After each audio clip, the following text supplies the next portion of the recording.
say that there was no negotiation because ultimately we had the Iranians that showed up with a contingent of almost 70 people armed with all sorts of data, information, analyses because they fully expected a negotiation to occur. Instead, what they got was a team from the United States that presented Mr. Netanyahu's demands to them. And they can't accept those demands. And I think that's being made pretty clear.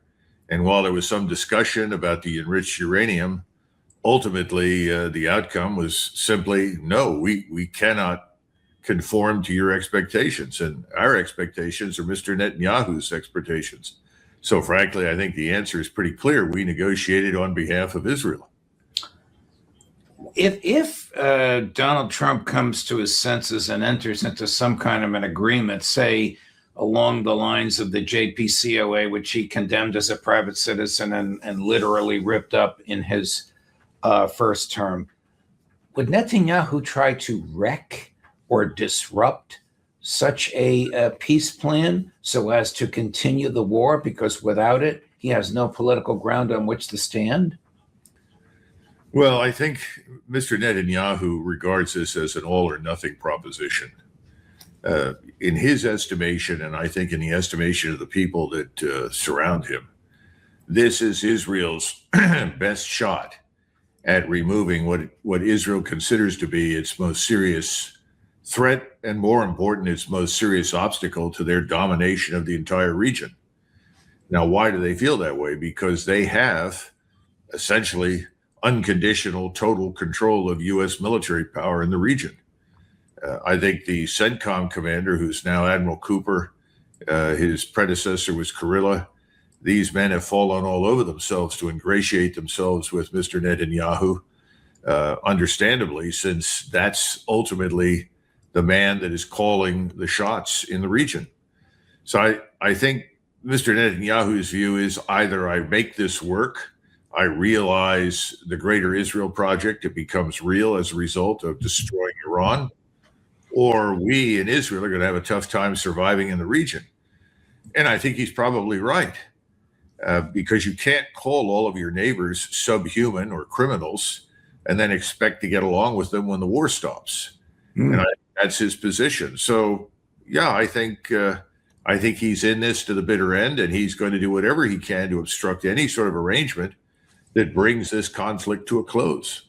Were you struck by the language chosen by Prime Minister Netanyahu at a press conference after that negotiation was over, when he referred to Vice President Vance as reporting to him as other administration officials do daily? Do you think that was just a turn of phrase or revealing something deeper that we should know about? Well, I think it was more likely a Freudian slip. Because remember, he went on to elaborate and say, well, I hear from everyone in the government in Washington on a routine basis, practically every day. They all report. I think he's telling you the truth. And, you know, when he tells you the truth, you should pay attention because we don't hear the truth that often from him. So on this particular occasion, I think he very definitely is telling you what's real. Before the war began, most Americans probably had never heard of the Strait of Hormuz. It was functioning properly and commercially. Now, of course, it is the center of the conflagration here. How could Pentagon planners not have foreseen what would become of the Strait of Hormuz, how Iran would use it as a chokehold to resist American aggression? Well, Judge, I don't know that they didn't realize that. You know, I've got to go back 20 years, but if I go back 20 years, I can identify lots of plans connected with potential operations against Iran. And all of those plans were written with an understanding that, first of all, if you were going to try and employ ground troops, you were probably on your way to the loony bin, because the various routes of entry and points of invasion and so forth were troubled with mountain passes and lots of choke points, about 300 different points in time and space with bridges and so forth, that you had to give up on the notion of going into the country very far unless your only objective was to occupy Khuzestan. which was ultimately what Saddam Hussein tried to do. Those are the oil fields. But otherwise, everything revolved around targeting and trying to induce the Iranian government to comply. But most of these plans were developed before there was the full realization of how profoundly warfare had changed. And I don't think a lot of people in the Pentagon or the Department of Defense and the planners at the top were completely aware of how lethal the connection would be between space-based surveillance and the persistent surveillance that results, and the instantaneous communication of targeting information to hundreds of different strike systems, manned and unmanned, all kinds of missiles, and the pinpoint accuracy with which they would be launched. I just don't think people realize that they should have figured it out by watching what emerged in eastern Ukraine when General Surovikin established the initial defense against which our forces, the NATO forces that had been trained by us in Ukraine, tried to attack and failed miserably, but they didn't do it. So I think, in fairness, that particular item was not fully appreciated. I think they still thought, well, we have bases in the region, bases in the Persian Gulf. We're close enough, we can amass enough firepower that we can enter and leave without too much interference. I don't think they understood the implications of the military development inside Iran. So you could say we grossly underestimated them, but I think we missed this paradigm shift in warfare. You have often expressed admiration for the professionalism of some IDF officers with whom you interacted. But how could, again, Pentagon planners have brought themselves to accept this Mossad and Netanyahu offered plan that bombs alone and missiles alone would result in regime change? Yesterday, we interviewed Joe Kent. You know who he is. He told us everybody in the government, the American government, knows the Israelis exaggerate and are full of themselves. Well, this is true. And I'm not necessarily saying that about all of the senior officers that I met, because large numbers of them were very balanced people. I also happen to know that many of them were removed and replaced by others. And I think we have to understand that since the ground force option was off the table from the very beginning, at least insofar as invading Iran is concerned, that all of the strategic and operational planning from that point forward was done by the air power community. And by that, I mean Air Force officers and naval officers. Very little attention was paid to the use of ground forces anywhere, but potentially within the framework of the Persian Gulf. So I don't think it's entirely surprising, because the air power community takes it as an act of faith that if they're allowed to attack with aircraft and missiles long enough, they can win any war that you want them to fight.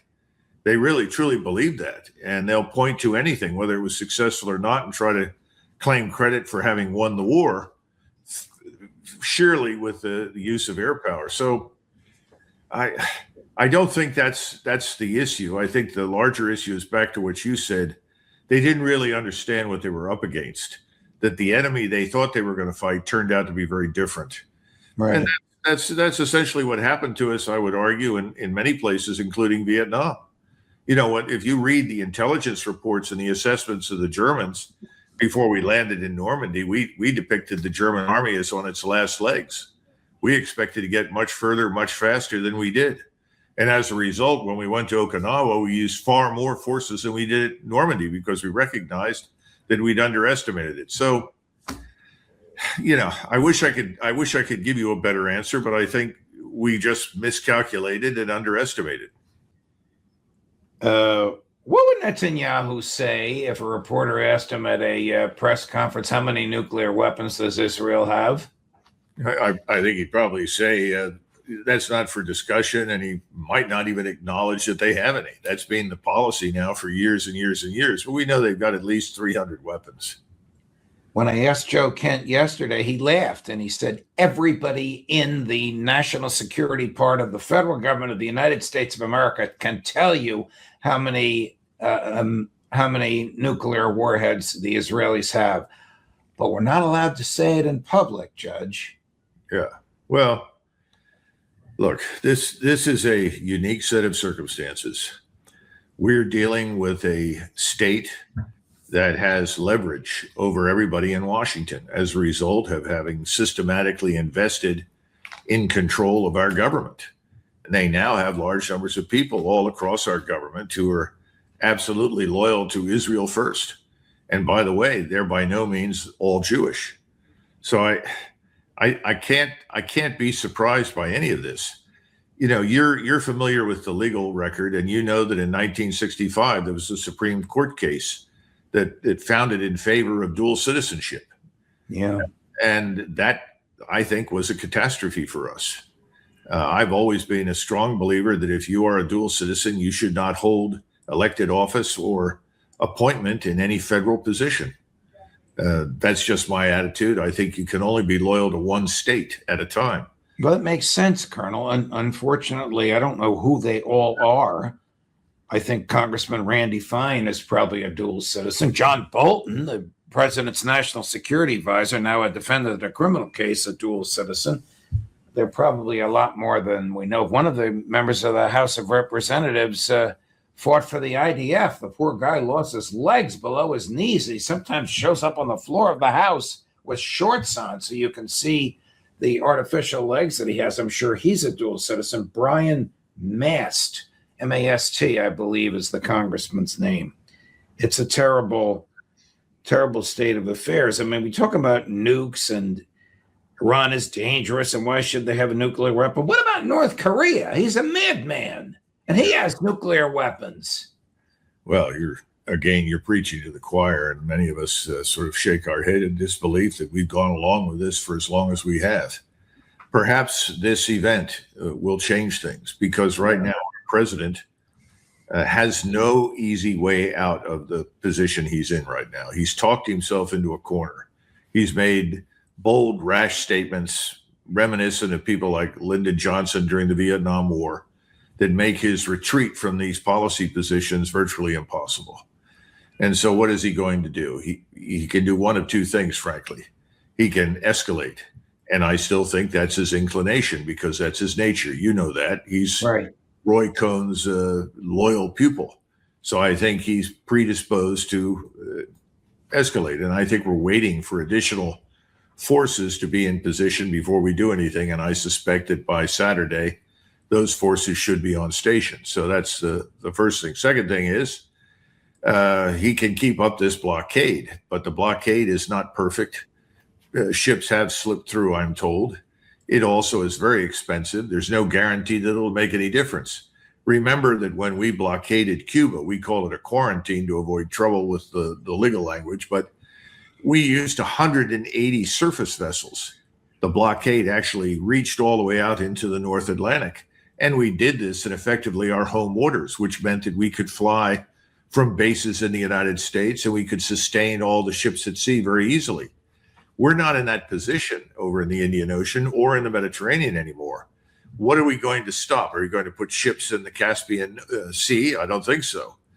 Can you stop rail lines and pipelines that Iran has access from operating? It's tough. It's not easy. I think at some point someone's going to wake up and say, we can't effectively blockade this place. And then the third consideration, I think this is more relevant now than ever, Judge. About 50% of the fertilizer in the world that is utilized by the global south comes out of the Persian Gulf. And right now in India, for instance, the cost of fertilizer has more than doubled. Now, there are two things that keep our civilization operating. One is cheap energy. We're losing that very, very rapidly. Our prices here at home are going to rise. They're rising all over the world. It's really catastrophic in places like Europe.